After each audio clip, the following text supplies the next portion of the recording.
Mis padres apoyaron a mi hermana para robarme a mi hijo. Ellos solicitaron la custodia total. Mis padres apoyaron a mi hermana para robar a mi hijo.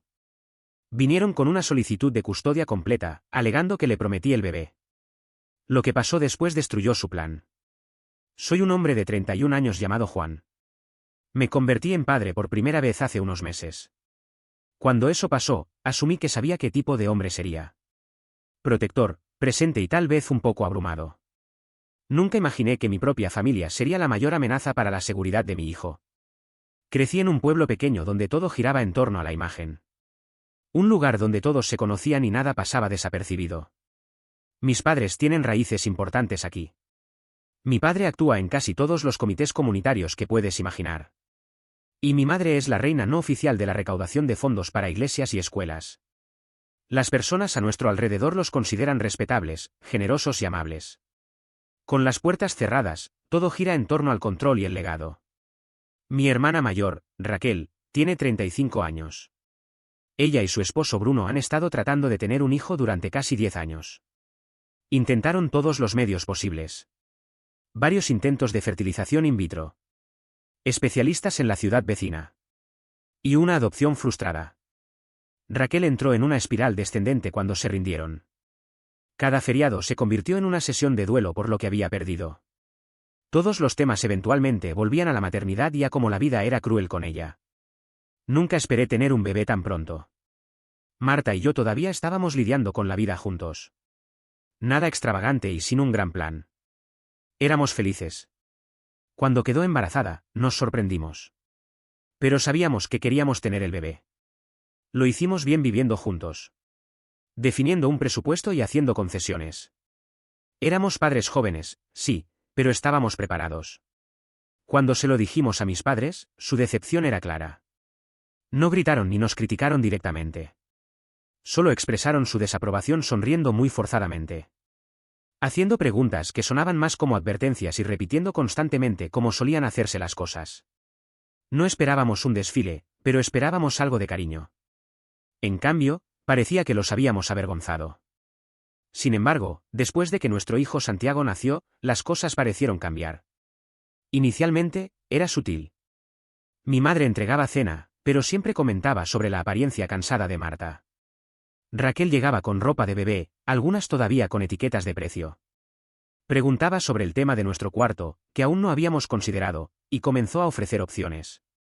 Tableros de Pinterest, esquemas de colores y marcas de pañales. Parecía más que se estaba preparando para su propio hijo que ayudándonos. Marta y yo estábamos radiantes de alegría. Estábamos cansados de aprender todo sobre la marcha, y era fácil aceptar ayuda. Pero algo parecía extraño. Raquel sostenía a Santiago por horas y no lo soltaba. Le susurraba cosas como «Mami, Raquel está aquí», y se reía como si fuera una broma interna graciosa. Entonces comenzó a aparecer sin avisar. Una vez la atrapé en nuestra sala sosteniendo a Santiago mientras Marta dormía la siesta en el cuarto de al lado. Entró con una llave de repuesto que consiguió de mis padres cuando eran propietarios de nuestra casa. Cambiamos las cerraduras después de eso. Mis padres, en lugar de condenar, alentaron a Van. Cuidaban a Santiago los fines de semana para que descansáramos. Lo presentaban como apoyo, pero Lee y yo notamos cómo hablaban como si estuvieran tratando de establecer algo más permanente. Cada vez que nos negábamos, el ambiente empeoraba. Mi madre refunfuñaba que estábamos siendo demasiado protectores. Mi padre me aconsejaba pensar a largo plazo. Entonces llegó la cena que aclaró todo. Se suponía que era un almuerzo familiar casual. Marta y yo llevamos a Santiago, y estábamos en el medio cuando Raquel lo tomó y dijo, justo enfrente de todos, «Se parece al hijo que debería haber tenido». Nadie se movió. Mi madre extendió la mano y agarró su mano como si hubiera dicho algo valiente. Mi padre me miró como si estuviera siendo irracional por no responder. Miré a Marta al otro lado de la mesa. Su expresión permaneció sin cambios, pero sabía que había terminado. No dijo nada por el resto de la noche. Cuando me iba, mi padre me detuvo. Me dijo que Raquel había pasado por mucho y que tal vez esta era una oportunidad para sanarnos como familia, que este niño podría ser beneficioso para más personas además de nosotros. Usó la palabra altruista. Habló sobre el legado y la importancia de poner a la familia primero. Fue cuando todo tuvo sentido. No era solo tristeza. No era amor equivocado. Era un intento planificado, sutil y deliberado, envuelto en cortesía y vergüenza emocional, pero aún así una estrategia. Un esquema para tomar a nuestro hijo y cambiar su historia de vida para que tuviera más sentido para ellos que para nosotros. Un plan para darle a Raquel la maternidad que siempre quiso, sin importar quién trajo al niño al mundo. Y entonces me di cuenta de que nada estaba fuera de límites para ellos. Ninguna culpa, ninguna manipulación, ninguna sangre. Marta y yo nos sentamos en silencio por mucho tiempo después de la cena. Entonces ella me contó algo que no sabía. Raquel se había acercado a ella semanas antes durante una de sus visitas y le rogó por la custodia total del niño, no solo para ayudar a criarlo o cuidarlo. Dijo que eso arreglaría a la familia e intentó sonar amable, como si todavía estuviéramos en la vida de Santiago, pero no como padres abrumados. Marta permaneció en silencio hasta ahora porque esperaba que fuera un lapso único. Pero Raquel se acercó a ella 2 veces. Eso fue suficiente. Suficientes suposiciones y esperaba que se detuvieran por sí solos. Tomamos 3 decisiones esa noche. Primero, Raquel nunca más estaría sola con Santiago. Segundo, no habría más visitas. Tercero, Raquel no vería a Santiago a menos que Ley y yo estuviéramos presentes. Y esto fue planeado con anticipación. A la mañana siguiente, llamé a mis padres. Describí todo con calma.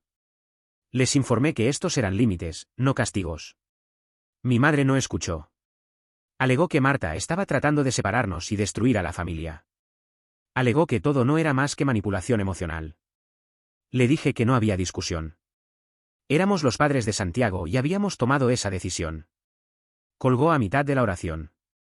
2 días después, mi padre apareció en nuestro apartamento sin llamar primero. Marta llevó a Santiago al cuarto mientras yo salía. Comenzó con una conversación ligera, como si solo estuviera pasando por ahí, antes de girar rápidamente hacia la culpa. Mencionó la angustia de Raquel, los años de terapias sin éxito y lo difícil que había sido para ella. Lo dejé terminar y luego dije de nuevo. Esto no iba a pasar. Me miró a los ojos y dijo que Raquel merecía ser madre más de lo que yo merecía ser padre. No dije nada. Entré, cerré con llave la puerta y bloqueé su número de teléfono. Entonces le dije a Marta que necesitábamos empezar a grabar todo. Cada mensaje, visita y confrontación. Esto ya no era emocional. Era estratégico. Raquel apareció inesperadamente al día siguiente, habiendo tocado el timbre del edificio con un nombre diferente. Llevaba una gran caja de ropa de bebé y juguetes, como si estuviera entregando algo en una caja. Marta estaba sola en casa con Santiago. Raquel se negó a irse, así que Marta salió a hablar en el porche. Raquel comenzó a gritar, acusando a Marta de ser egoísta y cruel y alegando que ese bebé le pertenecía. Incluso trató de pasar por Marta y entrar a la casa. Fue cuando llegué manejando. Había salido temprano del trabajo, ya que Marta no contestaba el teléfono. Sus manos estaban ocupadas. Salí, fui directo al porche y me puse entre ellas. Raquel preguntó si podíamos hablar. Dije no. Le dije que esto no era normal y que debería irse. No discutió. Solo se quedó ahí llorando hasta que Marta entró y cerró la puerta. Entonces se dio vuelta para irse. Esa noche, mis padres nos invitaron a una cena familiar. Marta no quería ir. Dijo que parecía una trampa. Le dije que iría solo para mantener la paz, y ella aceptó a regañadientes. Entré a la casa de mis padres y noté los platos, asientos adicionales y parientes que no había visto en meses. Raquel estaba sentada en el sofá, con lágrimas en los ojos, sosteniendo una foto enmarcada de Santiago. Era exactamente lo que Marta me había dicho. Tan pronto como comenzó la cena, Raquel se levantó y comenzó a hablar sobre lo difícil que había sido ver desaparecer su futuro. Mi madre estaba sentada a su lado, consolándola, y mi padre me miraba como si esperara que dijera algo heroico. Una de mis tías apretó la mano de Raquel y murmuró, tal vez todavía hay una manera de que esto funcione para todos. Me levanté. Les dije que Santiago no era para ser compartido por la familia. No era un proyecto comunitario. Era nuestro hijo. No estaban haciendo esto por amor. Era presión envuelta en angustia y dada a nosotros como responsabilidad. Me fui antes del postre. Cuando llegué a casa, Marta ya había empacado una pequeña maleta. Había leído el mensaje de mi primo sobre la cena y no quería estar en casa si alguien aparecía de nuevo. Nos quedamos en un motel por una noche, lo que nos dio mucho tiempo para pensar. A la mañana siguiente, contactamos a un abogado de familia. Explicamos todo. Lo que había pasado, quién había llegado, los mensajes, los comentarios, el café y el estrés emocional. Escuchó, tomó notas y nos dijo que estábamos tomando la actitud correcta de entrar con una acción legal lo antes posible. Nos enseñó a grabar todo, no solo mensajes de texto y correo electrónico, sino cada llamada, visita inesperada y reunión. También dejó claro. Legalmente, estábamos en lo correcto, pero necesitábamos estar preparados para una escalada aún mayor. Comentó, familias como esta rara vez retroceden claramente cuando piensan que están actuando para el bien. Marta y yo acordamos mantener la comunicación al mínimo. Bloqueamos a Raquel. Guardé el número de teléfono de mi madre por ahora, solo en caso de emergencia, pero Marta bloqueó todos sus números de teléfono conocidos, correos electrónicos y cuentas de redes sociales. Establecimos una nueva red exclusiva de contactos confiables. Cambiamos las cerraduras de las puertas de nuevo. A partir de ese momento, todas las decisiones que tomamos giraron en torno a una cosa: proteger a Santiago, no de extraños, sino de aquellos que alegaban amarlo más. El abogado no perdió tiempo. Explicó exactamente lo que necesitaba pasar después. Legalmente, estábamos en el camino correcto, pero necesitábamos documentar todo. Mensajes de texto, mensajes de voz, visitas sorpresa e incluso comunicaciones de segunda mano. Cuanta más evidencia, mejor. Enfatizó que, si los límites se violaban repetidamente, podríamos considerar una orden formal de cese y desistimiento, así como una orden de no contacto total si las cosas empeoraban. 3 días después, Marta recibió un mensaje de una antigua conocida de la universidad con quien no había hablado en más de un año. El mensaje era inesperado, largo, emocional y definitivamente no fue escrito con sus propias palabras. Decía cosas como: piensa en la hermandad y Raquel también merece ser madre. Raquel había contactado a esta amiga. La bloqueamos inmediatamente. La llamé desde un teléfono diferente. Reporté brevemente que sabíamos que había revisado las declaraciones de Raquel y advertí que cualquier persona que jugara mensajera sería removida de nuestras vidas sin previo aviso. Entonces, revisé mi bandeja de entrada. Había un correo electrónico de una nueva dirección que mi madre nunca había usado antes. No era solo un mensaje. Un documento completo estaba adjunto. Un PDF titulado Plan Parental Conjunto para Santiago. Dentro había títulos, marcadores y un detalle del programa. Incluso incluía sesiones tituladas Fin de semana con Raquel, feriados por turnos y experiencial. Mi madre lo había escrito como una propuesta de negocio. Su tono era formal y educado, pero el mensaje era claro. Todavía pensaban que era negociable. No respondí. Reenvié el caso a nuestro abogado y lo guardé en la carpeta que ahora mantenemos diariamente. El archivo ya estaba aumentando rápidamente con sellos de fecha, hora, capturas de pantalla, transcripciones y documentos impresos. Ya no era solo sobre familia. Era una campaña. Los padres de Marta nos visitaron durante el fin de semana. Observaron las maletas listas en la entrada, el estrés en nuestra rutina y cómo revisábamos silenciosamente las ventanas cada noche. Después de la cena, su padre se acercó a mí en particular. Me informó que ayudaría a cubrir los costos si optábamos por mudarnos. Sin preguntas, sin condiciones, solo ir a un lugar seguro. Unos días después, algo más confirmó nuestras sospechas. En el trabajo, mi gerente se acercó a mí en el pasillo. Preguntó cuidadosamente si todo estaba bien en casa. Aparentemente, alguien en el pueblo había expresado preocupación sobre el bienestar de Santiago. Le pregunté directamente quién había dicho eso. No tenía idea de dónde vino eso, pero eso lo llevó a preguntar. Era todo lo que necesitaba. Esa tarde, hablé con el Departamento de Recursos Humanos. Expliqué todo. No dejé nada fuera y proporcioné un breve informe escrito para registro, solo por precaución. Se comprometieron a señalar cualquier pregunta externa sobre mí y advertirme si algo desagradable pasaba. Era la primera vez que necesitaba involucrar mi trabajo, pero no sería la última.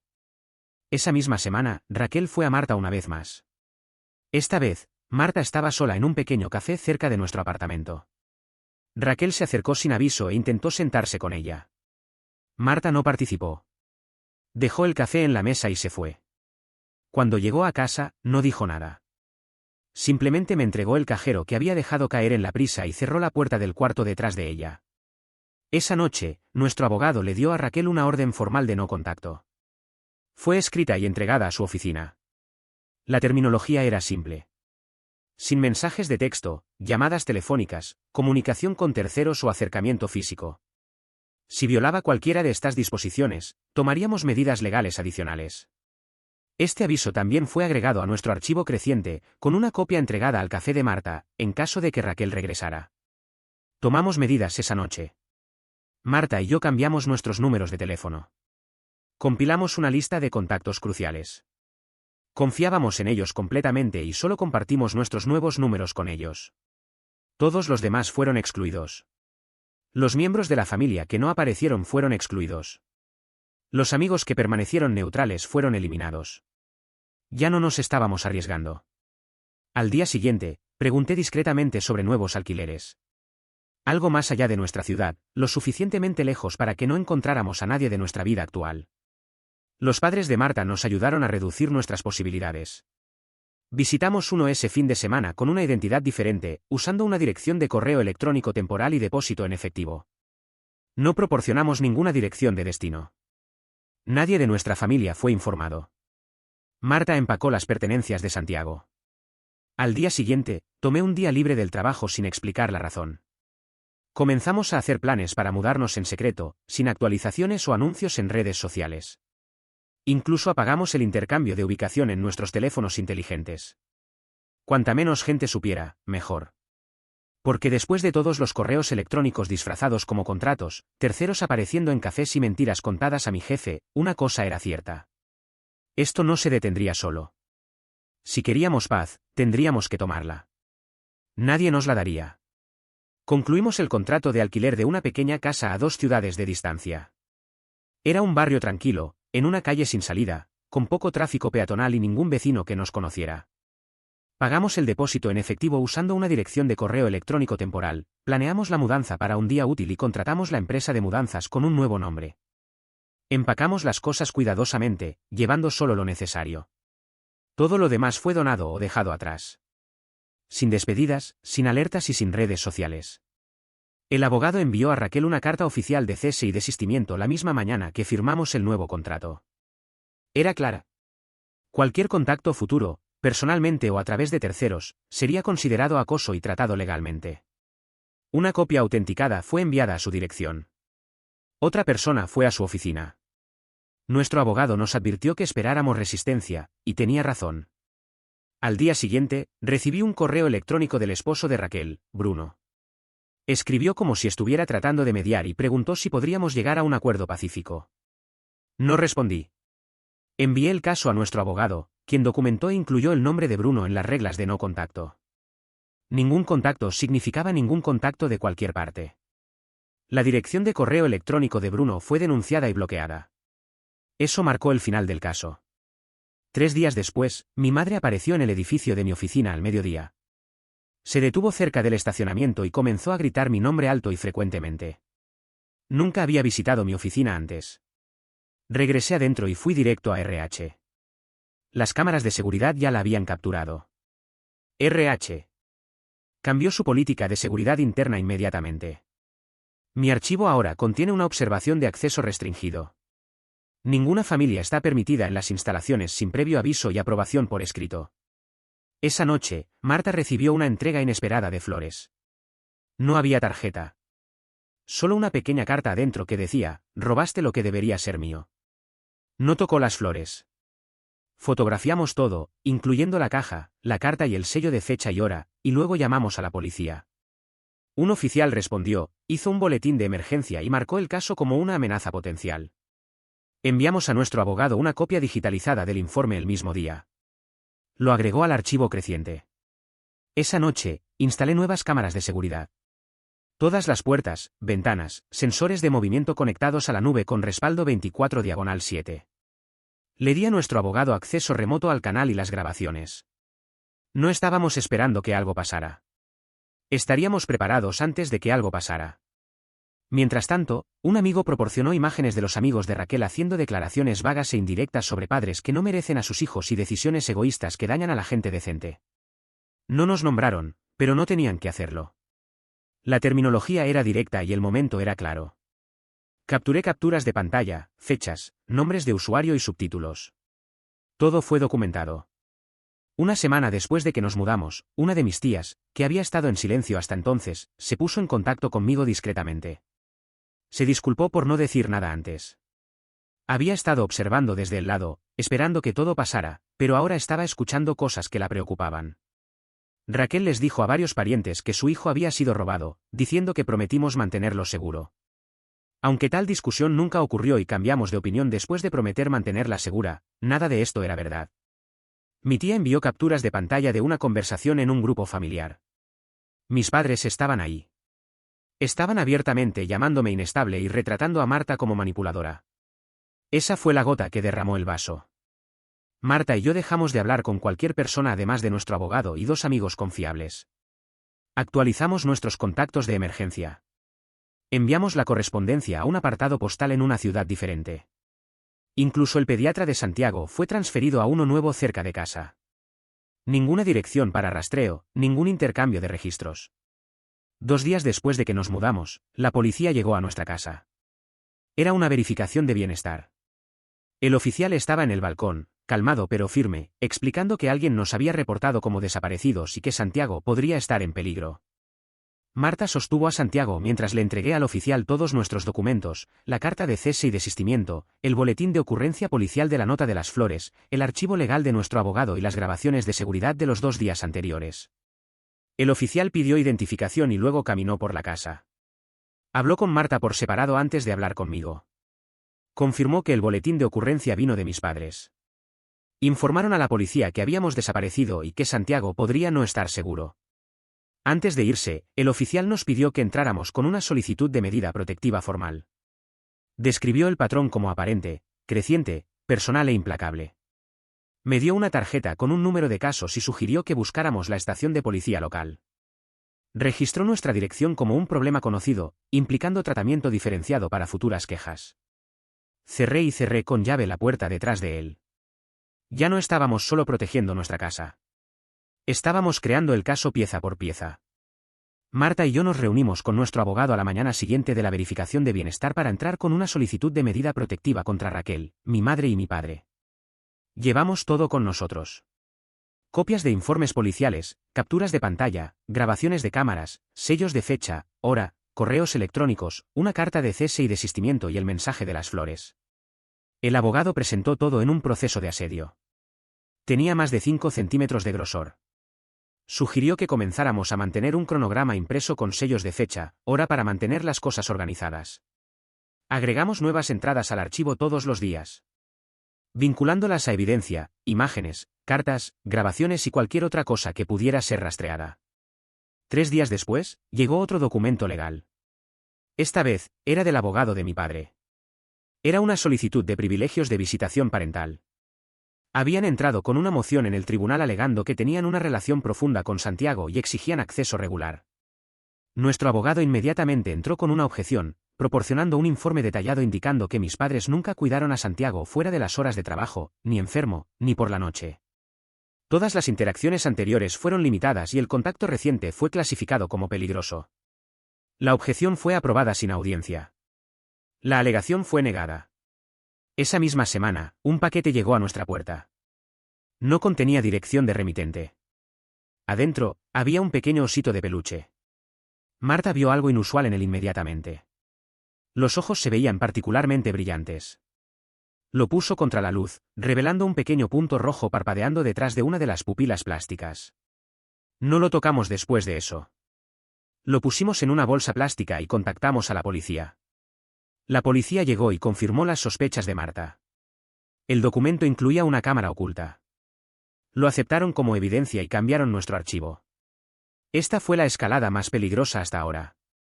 Si el comportamiento continuaba, nuestro abogado comenzó a prepararse para una solicitud de audiencia de emergencia. Más tarde esa noche, recibí un mensaje de uno de mis parientes. Nunca se había involucrado antes.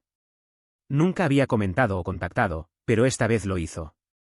Dijo que tenía algo que necesitábamos ver y nos mostró capturas de pantalla de un chat grupal donde Raquel estaba hablando con varios amigos en común. En los mensajes, les instruía sobre cómo representar a Marta como emocionalmente inestable, cómo discretamente anotar comportamientos perturbadores y cómo inferir negligencia sin hacer alegaciones directas. No era solo una conversación. Era una campaña coordinada de calumnia. Nuestro abogado comenzó a escribir una acción calumniosa. Aún no habíamos entrado en el proceso, pero cada vez que algo se dijera públicamente o se reiterara a las autoridades, era registrado. Las capturas de pantalla enviadas desde el teléfono de mi primo fueron incluidas en el archivo. También modificamos todos los aspectos de nuestras vidas para remover a nuestras familias. El nuevo pediatra de Santiago fue notificado del incidente. Sus registros médicos fueron cambiados para omitir cualquier identidad asociada con mis padres o Raquel. No había excepciones. Los padres de Marta y nuestros dos amigos más cercanos eran los únicos contactos de emergencia. Verificamos 2 veces el registro de la guardería y cambiamos los formularios de contacto también. Marta consultó su propia lista de contactos, removiendo cualquier conocido en común que había ignorado nuestros límites o enviado mensajes inofensivos a Raquel. Cualquier persona que proporcionara una sola señal de alerta fue excluida. Una semana después, Marta fue a una tienda cerca de nuestra nueva casa para comprar algunos artículos. Me llamó tan pronto como regresó, calmada pero atenta. Mientras caminaba por el estacionamiento, vio que alguien la estaba siguiendo. Cuando se volteó para mirar, estaba mi madre. No dijo nada. Solo se quedó ahí, medio escondida detrás de un auto, antes de irse. Cuando Marta comenzó a grabar, tomó su teléfono celular. Mi madre se volteó inmediatamente y se fue sin decir nada. Enviamos el vídeo esa noche. Fue puesto en un archivo de orden de protección. Esta fue la tercera aparición directa después de recibir una advertencia legal por escrito. A la mañana siguiente, fui a nuestra oficina local y pedí que nuestro contrato fuera cambiado para reflejar nuestra dirección como secreta en todos los registros de propiedad públicos y accesibles al gobierno. Procesaron el ajuste inmediatamente. A partir de entonces, incluso las postales revelarían que nuestra información era restringida. Una semana pasó sin nuevos contactos. Santiago tuvo su primera consulta con su nuevo pediatra. El doctor hizo un examen completo y determinó que Santiago estaba saludable, bien alimentado, limpio y tenía un vínculo emocional profundo con sus padres. No había preocupaciones. Pedimos al doctor que mantuviera las notas de la visita en un archivo, en caso de que fueran necesarias para documentos judiciales. Aceptó. Finalmente tomamos un descanso después de semanas en alerta máxima. Los padres de Marta acordaron cuidar la casa por unos días. Manejamos por 2 horas hasta una cabaña tranquila, sin conexión de celular, internet o interrupciones. Éramos solo nosotros 3. Marta, Santiago y yo. Trajimos folletos, comida y una cámara instantánea de segunda mano.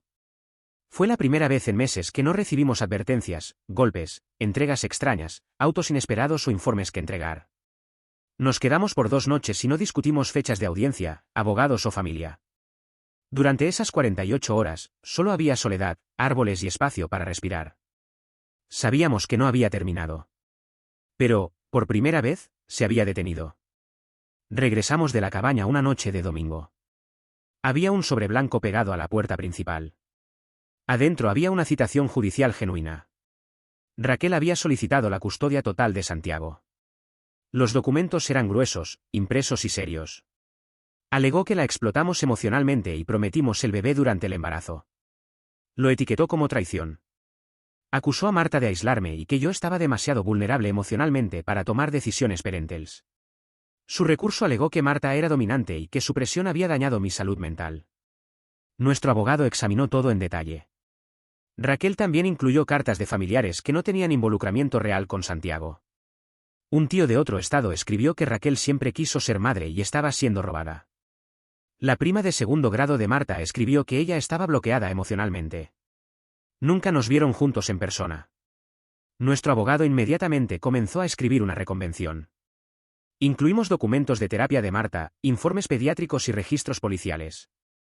Toda documentación de cese y desistimiento, incluyendo el incidente de la cámara oculta, el incidente del choque y cada ocurrencia con nombres, fechas, imágenes y seguimiento legal. Presentamos un registro completo de documentos indicando que Raquel nunca recibió la promesa de custodia, tanto legal como verbalmente, y que cada paso que dimos fue motivado por su acoso continuo. Me puse en contacto con alguien con quien no había hablado en años, la exterapeuta de Raquel. Ya no estaba tratando a Raquel, pero acordó enviar una carta confidencial expresando preocupación sobre el comportamiento compulsivo de Raquel y citando patrones anteriores que correspondían a lo que estábamos viendo. Esta carta fue firmada, sellada y entregada directamente a la oficina del juez por nuestro equipo legal. El tribunal programó una audiencia preliminar. Se obtuvo una orden de silencio inmediatamente. Ambas partes fueron prohibidas de discutir el asunto en línea o con parientes. Ninguna mención en redes sociales, ninguna publicación ambigua y ningún mensaje de otras partes. Cualquier violación podría resultar en castigo. Marta y yo buscamos todas las cuentas que teníamos, incluyendo Facebook, correo electrónico, aplicaciones de fotos y respaldos en la nube. Eliminamos todas las fotos relacionadas con el bebé, removimos cualquier referencia pública a nuestra ubicación y habilitamos la autenticación de 2 factores. Todos los amigos y familiares fueron excluidos de la lista de seguidores, a menos que estuvieran en nuestra lista de autorización legal. Cualquier nueva solicitud de seguidores fue ignorada. 2 días después, la trabajadora social llamó. Era mediodía. Una de las oficiales me dijo que mi madre había llegado a la recepción. Dijo que estaba registrada como tutora de Santiago y estaría ahí para recogerlo. Incluso llevaba una foto vieja de ella con él. Se agitó cuando pidieron una verificación de identidad y detalles de contacto de emergencia. La directora contactó a la policía. Cuando llegué, las autoridades ya habían comenzado a hablar con el equipo de Crash. Mi madre se había ido, pero no sin causar un escándalo. La policía obtuvo testimonios y emitió una orden formal de invasión contra ella. Ahora estaba permanentemente prohibida de entrar a la institución. Nuestro abogado recibió el informe que incluía los nombres de los testigos. Este incidente por sí solo fue suficiente para basar nuestra solicitud de orden de protección. La semana siguiente, una de mis tías llamó para advertirnos suavemente. Raquel había estado secretamente diciéndole a la gente durante años que si no podía tener un hijo, quería criar el mío. Explicó que siempre debería ser la madre de Santiago. Habría presentado esto como una promesa, diciéndoles a otros que yo había pensado en ello y que todavía estábamos descubriendo cómo proceder. Nada de esto era verdad, pero explicaba por qué tantos parientes creían su versión de los eventos. Imprimí correos electrónicos de la semana que nació Santiago, mensajes en los que compartí fotos del bebé, actualizaciones del hospital e incluso un recibo de certificado de nacimiento que nos listaba a Marta y a mí como padres. Los archivamos junto con nuestro plan parental firmado, un documento autenticado que describía nuestras obligaciones, cobertura de seguro y funciones de toma de decisiones médicas. Marta comenzó a trabajar medio tiempo en casa de nuevo. Establecimos una nueva rutina. Su rutina era en la mañana, la mía en la noche, y se alternaban dependiendo de cuando Santiago necesitara atención. Compartimos un registro de seguro con nuestro abogado para facilitar el acceso a los documentos. Actualicé nuestro sistema de seguridad de nuevo, esta vez agregando acceso remoto, alarmas de movimiento y respaldo encriptado. También compré una caja fuerte a prueba de fuego. Guardé todos los documentos legales, informes policiales, correspondencia por correo electrónico y contratos legales ahí. Hice 2 copias de todo, una impresa y otra en un disco.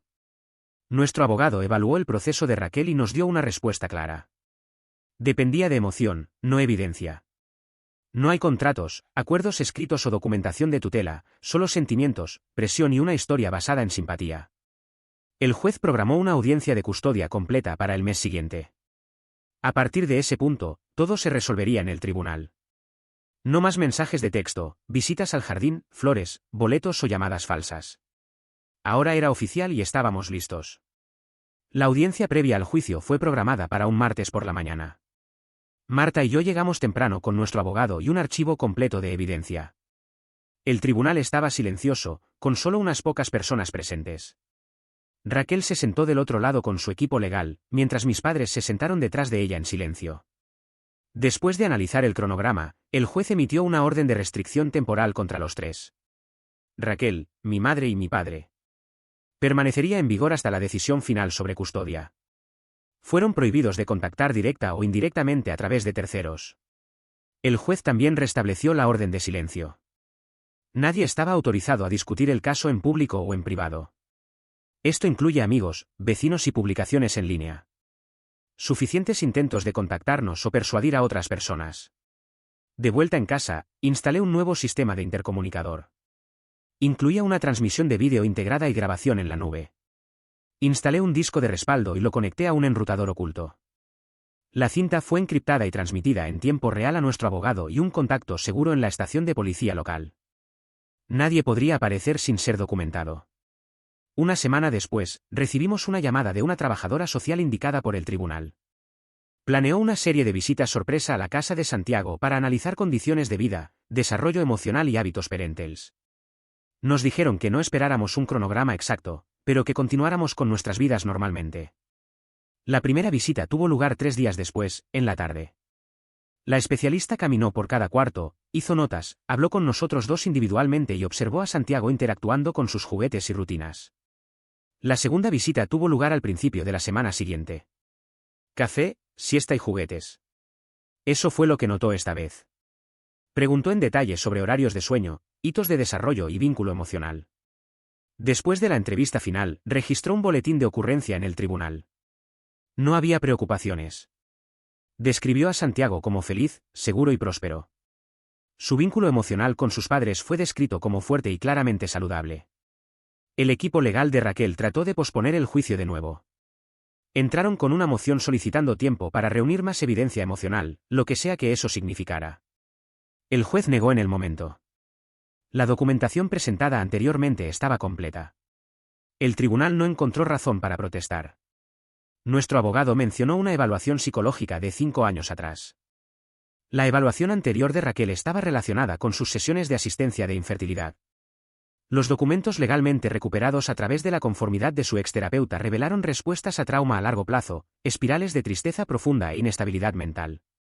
Los documentos no la retrataban como malévola, pero revelaron que estaba enferma y que su dolor había influenciado su comportamiento. En ese momento, recibí una llamada de mi jefe de departamento. Me ofrecieron una posición remota permanente. Acepté el mismo día. Esto significaba que podría quedarme en casa, ayudar a Marta y vigilar las cosas sin tener que faltar al trabajo. Reorganizamos nuestro horario para que ambos pudiéramos estar presentes durante la mayor parte del día de Santiago. Entonces, un primo con quien no me había comunicado en años se puso en contacto. No estaba involucrado en ningún drama, pero había sido erróneamente registrado en un grupo de mensajes privados. Raquel escribió en ese grupo que Marta estaba a punto de renunciar a la maternidad. Dijo que Marta había perdido la conciencia y que yo estaba perdido. Todavía estaba promoviendo la historia de que Santiago le pertenecía. El abogado recibió las capturas de pantalla fechadas y programadas como evidencia adicional para el archivo. Un día después, nuestro inquilino se puso en contacto conmigo. Alguien que alegaba ser del Servicio de Protección Infantil había parado y solicitado admisión a nuestro apartamento. El inquilino parecía sospechoso. Cuando fue cuestionado, el individuo no tenía una tarjeta de identificación, se negó a proporcionar un nombre completo y huyó rápidamente. Antes de irse, el inquilino tomó una foto con su teléfono. El individuo era una de las amigas más cercanas de Raquel. A la mañana siguiente, registramos una queja con las autoridades locales. El inquilino acordó testificar en el tribunal, si era necesario. Marta comenzó terapia de nuevo y fue formalmente diagnosticada con ansiedad situacional. Después de varias sesiones, su terapeuta escribió una declaración profesional explicando los efectos de la presión continua y persecución en su salud. Era más que solo emocional. También era visceral. Trastornos del sueño, problemas estomacales, ataques de pánico. La carta fue presentada a los documentos del tribunal para demostrar el impacto psicológico de la circunstancia en la cuidadora principal de Santiago. También fuimos forzados a proporcionar declaraciones personales. Marta y yo creamos cronografías completas desde el embarazo hasta el presente, describiendo cada episodio y sus implicaciones. Documentamos costos financieros, colapsos emocionales y pérdidas familiares. El testimonio de Marta se enfoca en su posición como madre y el miedo que sintió todos los días desde que Raquel comenzó a entrometerse. El mío se enfoca en la traición de mi propia familia, en la negativa a aceptar límites, emboscadas, rumores y mentiras. Terminamos nuestros discursos de la misma manera, con una apelación simple. Santiago debería poder crecer sin la carga de la desesperación de otra persona. Que su hogar permanezca pacífico, estable y seguro. Que el amor sea caracterizado por la protección y no por la posesión. La audiencia final sería en una semana. Todo estaba listo.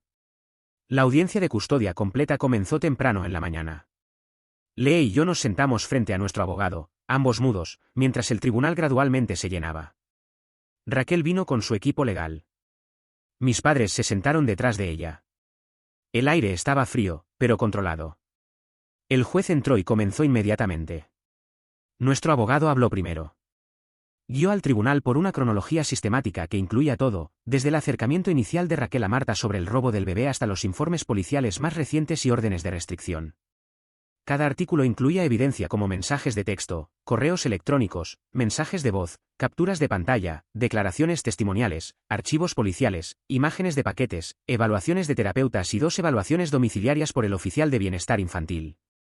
Todo fue presentado en un orden lógico y respaldado por hechos. El equipo de Raquel los siguió. Dependían fuertemente de la emoción. Retrataron a Raquel como una mujer destruida por la infertilidad, traicionada por un hermano menor que había perdido su única oportunidad de convertirse en madre. Retrataron a Marta como fría y dominante, cortando los lazos de una hermana amorosa con su sobrino. Lo llamaron trágico. Usaron la palabra cruel. Entonces mis padres fueron al estrado de testigos. Mi madre alegó que yo era inestable y siempre había tenido dificultades con las responsabilidades. Mi padre dijo que Marta me manipuló para dejar a la familia. Ninguno proporcionó fechas o evidencia, solo historias y opiniones. El tribunal intervino repetidamente, pidiendo ejemplos específicos de daño o negligencia. No había ninguno. Todas las respuestas se volvieron hacia la emoción y expectativa, no hechos. Cuando Raquel fue interrogada, admitió referirse a Santiago como su hijo durante un chat privado. Trató de explicarlo como tristeza y pérdida. Nuestro abogado entonces reprodujo una grabación de Raquel y una amiga en la cual Raquel explicaba su intención de intervenir cuando estaban sorprendidos y se incendiaron y tomaron lo que debería haber sido mío. La sala estaba silenciosa. El gerente de Crash fue el siguiente. Explicó cómo Raquel inesperadamente entró y trató de modificar la información de contacto de emergencia de Santiago, alegando ser su tutora legal. El gerente se negó, solicitó documentos e informó a la policía. Dijo que la conducta de Raquel resultó en una orden formal de invasión y una prohibición permanente de la institución. El juez tomó notas. Preguntó al gerente de Crash si alguna vez había visto signos de negligencia o inestabilidad en Marta o en mí. Dijo no. Entonces vino un colega de mi departamento que nunca había conocido a Marta. Su testimonio incluyó mi comportamiento profesional, manejo del estrés y paternalismo. Se refirió a mí como paciente, constante y atento. Su testimonio no fue emocional. Fue práctico y consistente. La oficial de bienestar infantil designada por el tribunal entregó su informe final. Describió nuestro hogar como sólido y seguro. Observó el fuerte vínculo de Santiago con sus padres, su desarrollo emocional y cómo Marta y yo compartíamos tareas. Informó al tribunal que no se proponía ningún cambio en la custodia. Su voz no vaciló. Mi terapeuta proporcionó una nota aprobando que no tenía historial de inestabilidad u hostilidad y que mantuve control emocional durante todo el evento. A pesar del acoso continuo, los datos médicos de Marta ya habían sido verificados previamente. El equipo de Raquel intentó un último enfoque. Trajeron la ropa de bebé y artículos de cumpleaños que Raquel había dado en los primeros meses. Alegaron que era una inversión financiera y un indicador temprano de intención parental. El tribunal difirió el caso en el momento. Declaró que dar presencia no creaba un acuerdo parental y aconsejó al equipo legal no usar gestos emocionales como evidencia legal. Nuestro abogado hizo su discurso de cierre. Enfatizó límites, seguridad y precedencia. Declaró que el tribunal necesitaba considerar obsesión. La desesperación y el sentimiento de derecho podrían prevalecer sobre los derechos parentales y la seguridad documentada. Pidió al tribunal preservar el derecho del niño a la estabilidad en relación con extensos conflictos familiares. El tribunal ordenó un breve receso. Cuando reapareció, el tribunal permaneció silencioso. Decidió en nuestro favor. Marta y yo teníamos la custodia legal y física total de Santiago. A Raquel no se le permitió visitar. Mis padres también fueron prohibidos de comunicarse. El juez dejó claro que cualquier intento futuro de interferencia directa o indirecta resultaría en cargos criminales y acción legal inmediata. Determinó que todas las comunicaciones con terceros, intentos de difamación y contacto indirecto fueran interrumpidos para siempre. Cualquier infracción resultaría en ejecución sin audiencias adicionales. No concluyó la decisión con sentimiento. Terminó con la palabra ley. Raquel parecía sorprendida. Mi madre volteó la cabeza. Mi padre simplemente se quedó quieto. La declaración final del juez fue breve. Este niño merece serenidad, no presión. El caso está cerrado. Una semana después de la audiencia, recibimos la decisión formal por escrito. Marta y yo recibimos la custodia total y permanente de Santiago. El juez también otorgó una orden de restricción permanente contra Raquel, mi madre y mi padre. El veredicto describió todo en detalle. Sin visitas, sin comunicación, sin mensajes de terceros y sin presencia física cerca de nuestra casa, guardería o empresa. En la decisión escrita, el juez incluyó un requisito. Raquel fue impedida de entrar con cualquier recurso de custodia en el futuro hasta que se sometiera a terapia psicológica formal y recibiera autorización de un especialista en salud mental licenciado y aprobado por el tribunal. Sin esto, su caso no sería considerado. 4 días después, mi padre rompió la orden de restricción. Envió un correo electrónico a mi dirección de trabajo. Era breve, algo sobre arreglar las cosas. No lo abrí completamente. Lo envié a nuestro abogado, quien inmediatamente contactó a las autoridades. Se emitió una orden de arresto por violación de la orden judicial. Fue detenido la misma semana y liberado bajo fianza condicional. El tribunal impuso órdenes estrictas para prohibir contacto de nuevo. Pero una transgresión y la próxima prisión resultaría en sentencia automática de prisión. No supimos más de él después de eso. Marta y yo comenzamos el proceso legal para cambiar el apellido. Queríamos una separación limpia de los parientes que buscaban considerarlo un premio de consolación. Nuestro abogado entró con la petición y obtuvimos los documentos relevantes. Los agregamos a una nueva carpeta que creamos, que llamamos la carpeta del legado. La carpeta incluía más que documentos legales simples. Incluimos cartas, fotografías, recibos y notas manuscritas. Una copia de la decisión del juez, una carta del pediatra y una captura de pantalla del mensaje de la amiga de Raquel sobre reclamar lo que es suyo. Le daremos la carpeta a Santiago cuando alcance la edad apropiada. Lo dejaremos ver por sí mismo por qué luchamos y ganamos. Varias semanas después, acepté una promoción en el trabajo. Incluía un aumento y confirmación de mi posición remota permanente. Usamos el dinero extra para ejecutar un plan que habíamos pospuesto meses atrás y nos mudamos a un pequeño pueblo costero donde Marta siempre quiso vivir. Elegimos una casa de tierra con un patio trasero rodeado que estaba a corta distancia de la playa. No notificamos a nadie fuera de nuestro círculo de confianza. Marta continuó su terapia. Sus sesiones se volvieron menos frecuentes y su terapeuta declaró que su progreso era obvio. Comenzó a ayudar a una organización local que ayuda a nuevas madres a lidiar con presión familiar tóxica. Nunca habló sobre nuestra experiencia públicamente, pero sabía exactamente qué decir a mujeres al borde del agotamiento. Me uní a un grupo de apoyo para hombres que lidian con dificultades de custodia e interferencia familiar. No usé mi nombre completo. Conté nuestra historia, describí las acciones que tomamos y mencioné las herramientas que ayudaron. Algunos hombres me enviaron mensajes personales después de las reuniones agradeciéndome por ser directo y claro. No buscaban discursos apasionados. Buscaban mapas de viaje. Raquel habría vendido su casa y dejado el estado. Según una actualización compartida con nosotros por un pariente, mi tía envió un breve mensaje de texto de actualización. Raquel se había inscrito deliberadamente en un programa de salud mental a largo plazo en otra ciudad. Ahora estaba recibiendo tratamiento, pero mi tía dijo que todavía se consideraba una víctima. No se disculpó, no se puso en contacto ni reconoció la decisión del tribunal. La noticia del caso se extendió entre la familia extendida. Un primo distribuyó copias del veredicto a algunos parientes que inicialmente apoyaron a Raquel. La gente comenzó a distanciarse silenciosamente de mis padres. Algunas personas bloquearon sus números, escuché. Algunas incluso cortaron completamente el contacto. No hay grandes anuncios, solo silencio. Santiago cumplió un año el mes pasado. No tuvimos una gran fiesta, solo nosotros tres. Marta hizo un pequeño pastel que dejamos que Santiago devorara con ambas manos en el centro de la sala.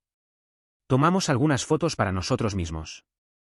No había redes sociales, invitaciones familiares, presencia de extraños, solo globos, música y calma. Más tarde esa noche, después de que Santiago se durmiera, abrí un cuaderno viejo y garabateé otra entrada. No para el tribunal o para la evidencia, sino solo para mí. Mencioné que la paz no siempre viene con reconciliación. A veces parece distante. A veces parece que los límites se mantienen firmes. A veces es solo la falta de caos. Escribí que renunciar a las cosas no indica amor. Esto se demuestra estableciendo una guardia. No deberías esperar que ningún padre renuncie a su hijo para mantener viva la fantasía de otra persona. Caminamos a la playa a la mañana siguiente. Marta sostuvo la mano de Santiago de un lado, yo agarré la otra. Dio pasos cortos y torpes por la arena. El viento era suave. Las olas estaban silenciosas.